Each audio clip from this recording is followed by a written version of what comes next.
Гапыр Мадаминов өзүн өзү тарбиялоо асыл инсандык сапат китебинен.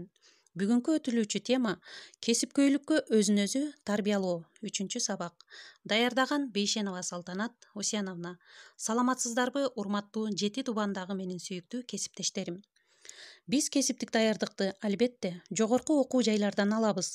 Бирок бизге жогорку окуу жайларды бүтүп келгендер шакирт катары гана келип, турмушта, практикада диплом бар, кесипкөйлүгү жок экендиги көрүнүүдө. Себеби адис бул жогорку окуу жайды бүтүргөн адам болушу мүмкүн. Ал эми кесипкөй бул адистиктин үстүнөн иштеп, өзүн өзү тарбиялап өстүрүп, адистиктин жогорку даражасына жеткен адамды кесипкөй дей алабыз. Анда өз адистигинен, мисалы, дарыгер, инженер, мугалим, агроном эң терең сырларын, жаңы усулдарын өз алдынча иштеп жатып, иш процессинде тажрыйба жүргүзүп, байкап, өнүктүрүп, өзүн өзү тарбиялоо болот. Биздин эксперименталдык тажрыйба көрсөткөндөй, эч кайсы жогорку окуу жайлардын окуу китеби, усулу, практика күндөлүк турмуш бергендей маалыматты бере албайт. Анткени турмуш, практика бул өтө терең, көп кырдуу болгондуктан, анын баары жогорку окуу жайлардын китептерине кирген эмес. Аны ынтызар, кызыккан, өз кесибин сүйгөн адис иш процессинде өзү издеп таап алуусу зарыл. Ошол үчүн ал окуу китептери адиске багыт бериши мүмкүн. Кесипкөйлүктү максат кылып изденип, өзүн өзү өстүргөн адис эң мыкты кесипкөй болуп чыгат. Ар бир кесип ардактуу дегендей, ар бирибиз өз кесибибизди сүйүп иштесек деген ойду айткым келет.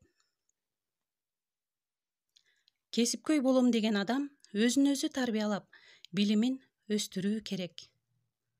Кесипкөйлүккө умтулган адам ошол кесиптин казанында кайнап, эч кимге байкалбаган назик, ичке жактарын байкап, өзүнө сиңирип алат.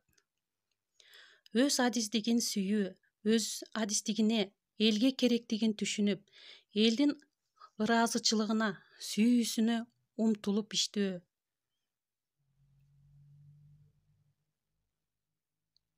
Үйрөнүүгө, өзүн өзү тарбиялоого ынтызарлык, өзүн адистигине арнап, эмгегинен рахат алуу, айлык үчүн эмес, рахат үчүн иштөө.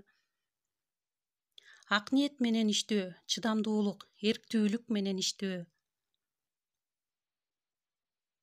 Кесипкөйлүккө жетүү жолунда өзүн эрктүүлүккө, тажабай эмгектенгендикке, кайра кайталап жасап, ийгиликке жетүү, тажабастыкка үйрөнүү.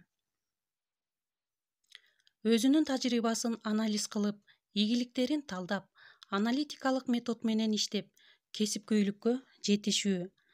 Жогоруда айтылган жолдор менен өзүн өзү тарбиялап, кесипкөйлүккө жетишкен адамдар, мисалы, Ахунбаев, Мирахимов, Исаков, Жумабеков. Ошол эле учурда иштеп турган өз эмгеги менен кесипкөйлүк даражага жеткен адамдардан барып шакирт түшүп, алардан консультация алып, иш процессинде өзүн ченеп көрсөтүү. Демек, урматтуу кесиптештер, мен бүгүнкү сабагымды өзүңдүн адистигиң үчүн арнап, эмгектен рахат алып, айлык үчүн эмес, рахат үчүн иштөөң керек деген агайдын сөзү менен жыйынтыктайм. Көңүл бурганыңыздарга чоң рахмат.